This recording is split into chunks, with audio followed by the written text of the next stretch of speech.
መጽሐፍ ቅዱስን ስትረቅጥና አጸያፊ ቃላቶችን ስትጠቀም ተመልክተናል። በሬ ከነነፍሱ ይጥሉበት ነበረ።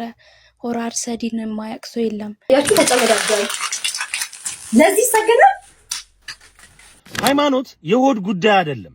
ቤተ ክርስቲያን የፖለቲካ ጽንሰ ሐሳብ ማስፈጸሚያ ሰሌዳ አይደለችም። እንኳን አልቅሽ ለምኜ ፊትሽ ቆሜ መጽሐፍ ቅዱስን ስትረቅጥና አጸያፊ ቃላቶችን ስትጠቀም ተመልክተናል። አንድ ነገር ልንገራችሁ፣ ህግ እንደዚህ አይነት በተለይ ማንነታቸውን ደብቆ የሚያደርጉት ጋር ላይደርስ ይችላል። ግን ህሊና የሚባል ነገር አለ። ህሊናቸው ተኝተው እንዲያድሩ ከፈቀደላቸውና እንዲህ አይነት አጸያፊ ነገር አድርገው ሰላም የሆኑ ከመሰላቸው እመኑኝ እነዚህ በድኖች ናቸው። የአእምሮ ጉድለታቸው እንዲሰማቸው ካላደረጋቸው ማለት ነው።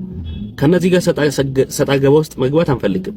እኛ ግን የእምነታችን ፍሬ የሆነውን ነገር እንናገራለን። እርሱም ማንም ክርስቲያን የሰው እምነትን እንዲነካ አንፈቅድም። ማለትም የሰው እምነት ለምሳሌ የእምነት መመሪያ የሆናቸውን መጽሐፍቶቻቸውን ማቃጠል፣ የነሱ መገለጫ የሆኑ ነገሮችን አጓጉል የሆኑ ነገሮችን ማድረግ ተገቢ እንዳልሆነ እናምናለንም እናስተምራለንም። እነርሱ ግን ተገቢ ነው ብለው ካሰቡ ያስተምሩ፣ ፍጻሜውን እግዚአብሔር ያሳየናል። ተገቢ አይደለም ካሉ በአደባባይ ወጥተው ያውግዙ፣ ስተት ነው ይበሉ። እንደነዚህ አይነት መሐይሞችና ከሰውነትም ተራ የራቁ ሰዎቻቸውን የያዙልን። ካልያዙም ችግር የለውም። ምክንያቱም እምነታችን በዚህ የሚጎድፍ አይደለም። ለኛ ያላቸውን ቦታ ነው ማየት የምንችለው። አብሮ ለመኖር ለነገ አብሮ ጉዟችን አዳጋች ነው። ግን ደግሞ ክርስትና የሰላም እምነት ነው እና ሰላምን ነው ዛሬም የምንሰብከው። ከባለጌ ጋር እንመላለስም ልላችሁ ነው። ያችሁ ተጨመዳጃል ለዚህ ሰገደ አሁን አቃጢ የሚለኝ አካል ካለ አቃጥለው እንኳን አደረሳችሁ። ኢትዮጵያ ሀገራችን ህገ መንግስት ባልነበራት ጊዜ ፍትሐ ነገሥትን ወስዳ ትተዳደርበት ነበር። ኢትዮጵያ ሀገራችን ዘመን የምትቀይረው ከሌሎቹ በተለየ የራሷን አቆጣጠር ቆጥራ እያንዳንዱን አሰልታ ይሄው ዛሬ አዲስ ዓመት ነው አለች። የዚህ አዲስ ዓመት ቁጥር ግን ከቤተ ክርስቲያን የመጣ ነው። ኢትዮጵያ ሀገራችን ብዙ ታሪክ አላት፣ ደግሞ ገቢ የሚሆኑላት ማለትም በቱሪዝም መስህቡ ለሀገራችን ብዙ ገቢ የሚያስገቡ ታሪክ አላት። የትኛውም ቤተ እምነት የለውም።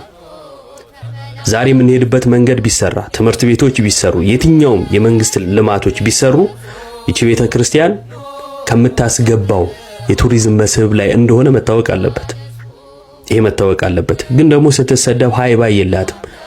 ይጠቀሙባታል፣ ግን ደግሞ ሊጠቅሟት አልቻሉ። ስለዚህ ቅዱሳን ስዕላቶቻችን ተቀደዱብን፣ እምነታችን ተሰደበብን ልንል አንችልም። ምን እያልኳችሁ ነው? እንኳን አደረሳችሁ። ለባለጌ መልስ አንሰጥ። ብልግናው ግን ከታች ያለ ብቻ እንዳልሆነ እንድታውቁ ፈልጋለሁ። ምክንያቱም በየሚዲያ የእምነቶቻቸው አባቶች እየወጡ እኛ የሰላም ሰዎች ነን፣ ከሐሰት ጋር እንተባበርም፣ ስድብን አናበረታታም ሲሉ እናስታውሳለን። ግን ደግሞ እንደዚህ አይነት ስድብን እንዲህ አይነት ማንቋሸሽና ቅዱሳት ስዕላቶችን መቅደድን ሃይ ካላሉ ላኪም ሊሆኑ እንደሚችሉ አንጠራጠርም፣ ወይም ተባባሪ ናቸው። እና ኦርቶዶክሳውያን ራሳችን ማስከበር ያለብን ራሳችን ነን። ግን እኛ ትምህርት ላይ ነው የምናተኩረው። ትምህርቱ ከአጋንንት እንደሆነ እናሳያቸዋለን።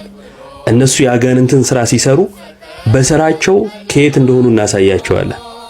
ሰላም ክርስቶስ ይብዛላችሁ። ሃይማኖት የሆድ ጉዳይ አይደለም። ቤተ ክርስቲያን የፖለቲካ ጽንሰ ሐሳብ ማስፈጸሚያ ሰሌዳ አይደለችም። ምንም ነገር ከሷ ክብር በታች ነው። በምድር ለመግባት ለመውጣት እንደምናስብ ለሸቀጣ ሸቀጥና ቅራቅንቦ ነገር እንደምንጨነቅ ያልሆነ በልባችን ተንሰራፍታ ሰፊውን ቦታ ይዛ ለእያንዳንዱ አማኝ የተሰጠች ለሥርዓተ አምልኮ መፈጸም ለዘላለም ሲሳይ የምንለፋባት የምንኖርባት ቤታችን ናት ኦርቶዶክስ ተዋህዶ። ታዲያ ይህንን የልባችንን አካል የሆነ ነገር የነካ ሁሉ ይህንን ያስብ። ጽዋው ሞልቶ የፈሰሰ ቀን አስቸጋሪ ይሆናል። ይቺን የመጨረሻዋን ቃል የተናገርኳት እኔ አይደለሁም፣ አባታችን ናቸው። እሳቸውን እንስማ። ጽዋ ከሞላ አስቸጋሪ ነው። የሞላ ጽዋ ይፈሳል። እምነታችንን አይቁ። እኛ አልነካናቸው፣ አልነካንም። የነሱ መገለጫ የሆነውን አደባባይ ላይ አልቀደድንም። ለምንድን ነው እኛን የሚቀዱት? ከነዚህ በዓላት ውጭ አሁን ቅድም ካልኳችሁ በዓላትና ስርዓት ውጭ ሌላ ነገር ሁሉ ምንድነው? ባዕድ አምልኮ ነው። ፔሬድ። ይሄ ያንገሸግሻል፣ ያንገሽግሽ ምንም ማድረግ አልችልም። ነገር ግን አንተ የዋቄ ፈታ እምነት ተከታይ ከሆንክ ግን ሚስጥር አቤት ትለኛለህ። ሚስጥር እየሰለ አቤት እንኳን አደረሰ እልሃለሁ። ያ ቅር የሚያሰኝ ከሆነ ላንተ በዓል ስለሆነ ሂድበት። ግን ላንተ ወንጌልን እነግርሃለሁ። በፍቅር ነው ግን ምነግርህ ወንጌልን። ክርስቶስ ባስተማረኝ መልኩ ወንጌልን ሰብካለሁ። ከአንተ የጣዖት አምልኮ ጋር አልተባበርም። ለምን? ስለማይፈቀድልኝ ማሻረክ ስለሆነ። ኦኬ ባዕድ አምልኮ ስለሆነ ሰው እንደዚህ ነው ብላችሁ ሰዎችንም ማስረዳት ያለባችሁ ጋይስ እንጂ በቃ ዝም ብለህ ይሄ ጣዖትን ምናምን ካልከው ችግር ይሆናል። ችግር ይሆናል። አሁን ያላመነ ሰው ምናምን ስታገኙ ቀስ ብላችሁ ወንጌልን ሰበኩት። በቃ እኛ እኮ የክርስቶስ ልብ ነው ያለን። የክርስቶስ ልብ ነው ያለን እኛ አይደለ እንዴ? እኔም እኮ እግዚአብሔር ራርቶልኝ ነው እንጂ እኔ ማን ስለሆንኩኝ ነው እኔ አሁን ክርስቲያን ሆንኩት? ስታስቡት ከነሱ እኔ በምን እሻላለሁ? ባንስ ነው እንጂ እግዚአብሔር ነው እኛንም ይራራልን ወደዚህ እየሰበሰበን። ስለዚህ የኛ ቤት ልጆችን ነው ይሄ እዛ ሄደው የሚያሻርኩትን እነሱን መንገር ልክ አይደላችሁም ማለት ተሳስቶ ደግሞ እየደሰው ደግሞ ካለ ከነሳ አባቱ ጋር ይገናኝና ንስሐውን ተቀብሎ ወደ ቤተ ክርስቲያን ይመለስ። በእንደዚህ አይነት መንገድ ነው መነጋገር ያለብን። ኩል ሆነን ነው መነጋገር ያለብን። ሌላ ቤት ገብታችሁ ግን ስትነጋገሩ ግን ምን አለ መሰላችሁ የዲያሎግን ህግ መጠበቅ አለባችሁ። የዲያሎግን እኛው በእኛው ከሆነ ይምጡ እዚህ በቃ አሁን ሰኒ የምትባለው እዚህ ብትመጣ ታስረዳኝ ነበር። እስኪ በምን አይነት መንገድ ነው እሬቻ ለእኛ ለኦርቶዶክሳውያን ትክክል የሚሆነው? ማርያምን እኔ መጥቶ የሚያስረዳኝ ሰው አገኝ በጣም ደስ ነው የሚለኝ። ከጴንጤ ጋር ግን ስነጋገር ግን ማለት ነው አንነጋገርም። ለምን? ጴንጤ መብቱ ነዋ። ሲጀመርም ጴንጤ ራሱ መሆኑ ጣዖት አምልኮ ነው። ፍሮም ዘ ቬሪ ቢጊኒንግ ጋይስ ኦኬ። ካቶሊክ በራሱ ጣዖት አምልኮ ነው። በቃ አለቀ። ከኦርቶዶክስ ውጭ ያለው ሁሉ ለእኔ ምንድን ነው? ለእኔ ጣዖት አምልኮ ብዬ ነው የምቀበለው። እኔ በቃ የኔ አምላክ በዚያ ቦታ ስለማይጣራ የጌታ ስጋና ደም በዚያ ቦታ ስለማይፈተት ኦኬ፣ ስለማይፈተት ስርዓትና ህግ ስለተጣሰ እንደዚያ ብዬ ነው እኔ ማምነው። ገብቷቸዋል። የራሳቸውን አማልክት ነው የሚጠሩት ብዬ ነው ማምነው። ስለዚህ እሬቻ ብቻ አይደለም ለእኔ ሁሉም ጣዖት አምልኮ ናቸው። ፔሬድ። ከማን በስተቀረ? ከኦርቶዶክስ ተዋህዶ ቤተክርስቲያን በስተቀረ። እንደዚህ ብለን ግልጥ አድርገን ብንነግራቸው የሚገባቸው ይመስለኛል ብዬ ነው። ሚስጥርዬ ተሳስቻለሁ፣ አርሙኝ እስቲ። አይ ትክክል ነው። እግዚአብሔር ያክብርልን፣ ቃልህን ያሰማልን። እንግዲህ ትክክል ነው። እውነት ለመናገር እንደዚህ ያለው እውቀት ነው የሚያስፈልገው። ላልገባቸውም ደግሞ እንግዲህ ቀስ እያልን ማስረዳት ከኛ የሚጠበቅ ኃላፊነት ነው። ቤተክርስቲያን እንግዲህ 365 ቀን አለ። ከ365 ቀን ከ260 ምናምን በላይ የሚሆነው እንግዲህ ከግማሽ በላይ የሚሆነውን የጾም ጊዜ ብላ 260 ምናምን ቀን ያንን ከፋፍላ አጹማ እንግዲህ ልጆቿን ወደ እግዚአብሔር እንዲቀርቡ ታደርጋለች። ከዛ ባለፈ በዓላቶቿ በሙሉ እንግዲህ መጽሐፍ ቅዱስ የኛን በዓላቶች በተመለከተ ማቴዎስንና የማርቆስ ወንጌልን ማንበብ ነው። ትንሣኤ ከተፈለገ አንደኛ ቆሮንቶስን ማንበብ ነው። ከመጽሐፍ ቅዱስ የወጣ ጾምም ሆነ የበዓል ቀን የለንም እኛ ኦርቶዶክሳውያንን። ከዚህ ባለፈ ግን ያለው ቅድም ኬኩ እንዳለው እኛ ሌላው ያው ጣዖት አምልኮ ነው ለኛ ሁሉም። ነገር ግን እንደ መብት ከሆነ ግን ያው መብታቸው የተከበረ ነው። ለዛ ያው እንኳን አደረሳችሁ ማለት የሚፈልጉ ከሆነ ያው እንኳን አደረሳችሁ እንላለን። በጣም ይቅርታ እንትን አላልኩም። እሺ ሰላማችሁ ይብዛ። ሰላም ብያለሁ ሁላችሁም። ስለ እሬቻ ትንሽ ልንገራችሁ ማለት በአካል ስላየሁት ማለት ነው። በመጀመሪያ እሬቻ 4 ሳምንታትን ነው የሚያከብሩት። ከዋናው ከእሁድ ጀምሮ 3 ሳምንታት ከዋናው ጋር 4 እና አሁን እንደውም ተከልክሎ ስለነበር ነው እንጂ አሁን ላይ እንትን ተስተካክሏል። ድሮ ግን ብዙ ነገር ነው የሚያደርጉት። በሬ ከነነፍሱ ይጥሉበት ነበረ። ሆራ አርሰዲን የማያውቅ ሰው የለም። ደብረ ዘይት ማለት ነው።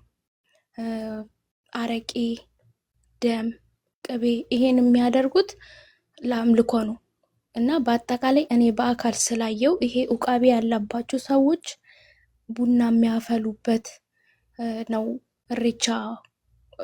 አጠቃላይ ግን ስሙን ሸፍኖ ባህል ነው፣ ዩኔስኮ ላይ ተመዝግቧል፣ ቅርጽ ነው፣ ከሌላ እምነት ጋር አይገናኝም የሚባለው ይሄ አውቆ ሽፋን ለመስጠት ያህል ነው እንጂ ምንም ከባህል ጋር የሚገናኝ ሳይሆን በስነ ስርዓት ቀጥታ አምልኮ ነው። ዋቄፈና ማለት በኦሮምኛ ነው፣ በአማርኛ ደግሞ አምልኮ ማምለክ ማለት ነው። እና ስሙ ራሱ ዋቄፈናዎች ራሱ ስሙ ራሱ ማለት ነው በአማርኛ አምልኮ ማለት ነው። ስለዚህ አሁን እንደ ኦርቶዶክስ እምነት ተከታይ ባንገኝ እላለሁ ማለት እኛን ስለማይወክለን ዋቀ ቶክቻ ይላሉ፣ ገርበ ጉራቻ ይላሉ። ገርበ ጉራቻ ማለት ጥቁር ባህር፣ ጥቁር አምላክ እንደማለት ነው በኦሮምኛ። ስለዚህ ከአምልኮ ጋር ነው በብዛት የሚያያዘው ማለት ነው። እና እንደኔ ያው ፐርሰናሊ ግን መልካም በዓል ማንንም እንኳን ዋቄፈታዎችን አይደለም ሙስሊሞችንም መልካም ረመዳን እንሌለ። ስለዚህ ብንል ኖርማል ነው ብዬ አስባለሁ። ግን እኛ ማህተብ አስረን ባንገኝ፣ ማህተብ አስረን እንደ አንድ ክርስቲያን እንደ ክርስቶስን እንደምናመልክ ሰው እኛን አያካትትም። በተለይ ኦርቶዶክሶችን አያካትትም። ቅድም ኬኩ ብሏል። ሌላ እምነት ቤተ እምነት ውስጥ ያሉት ከኦርቶዶክስ ውጪ ከጌታ ቤተክርስቲያን ውጪ ያሉት ባዕድ አምልኮ እንደ ጣዖት አምልኮ ስለሚቆጠሩ የክርስቶስ ተከታዮች እኛ ደግሞ ባለማተቦች ባንገኝ በጣም አሪፍ ነው ብዬ ነው የማስበው። ቀጥሉ።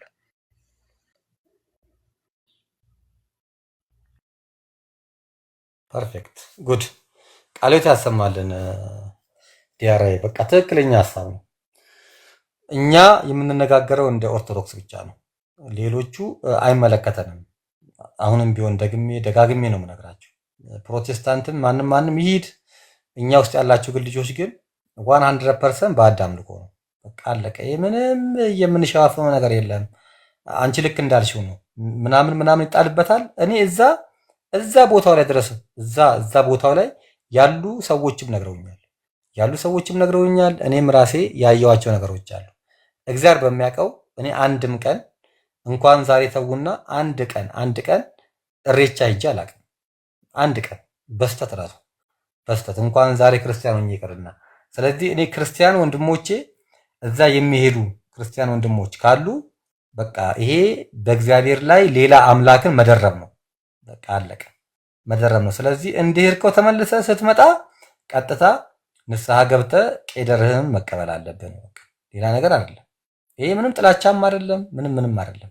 ምክንያቱም ባህል ተብሎ በባህል ሽፋን ተደርጎ መጥቷል እንጂ ባህል አይደለም። ቅድም እህታችን ልክ እንዳለችው ነው። ዋቄፈና ማለት ራሱ አምልኮ ማለት ነው። ዋቄፈቹ ማለት ማምለክ ማለት ነው። ማምለክ ታዲያ ማን ነው የሚመለከው? ዋቃ ጉራቻ ማለት ምንድነው? የማይታዩ አምላክ። የኛ አምላክ የሚታይ አይደለም። ቅድም ያልኩትን ነገር ደጋግመዋለሁ፣ ዋጋ የለውም። ስለዚህ በቃ መሄድ የለባችሁም። የክርስቶስ እስረኛን በተመለከተ ግን እኔ በደንብ ብዙ ኮምፕሌን አለኝ።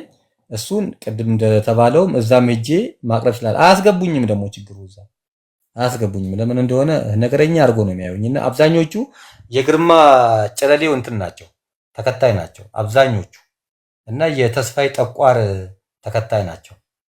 ይሄ የክርስቶስ እስረኛ ምናምን የሚሉ ሴቶች አብዛኞቹ ግርማን ነው የሚከተሉት። ማርያምን ነው የምላችሁ።